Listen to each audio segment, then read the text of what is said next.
Hey, we have a 2019 Super Air Nautique G23 here. It's powered by an H6 450 horsepower motor. Let me walk you through it.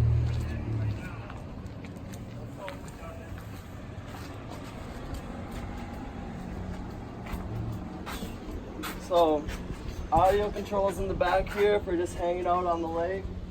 We have little lights everywhere around the boat, underwater lights. We have the standard board racks along with the Bimini surf up here. You can fit 2 boards up there. Plenty of storage space in this boat, obviously. You can fit boards in the lockers.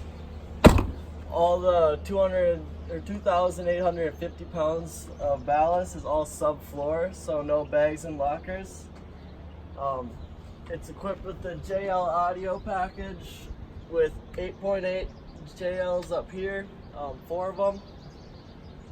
Up in the helm, everything can be touchscreen here. Otherwise, there's controls here. Swivel seat moves back and forward. And then up in the bow, super spacious bow up here, and this cushion here can be flipped over as a filler, so you kind of have like a bed looking deal. Otherwise, we have it used as a step because we're going in and out of the boat a lot. But yeah, all around, unbelievable boat. Surfs fantastically, and it's great for wakeboarding as well. Pretty much all you could ask for.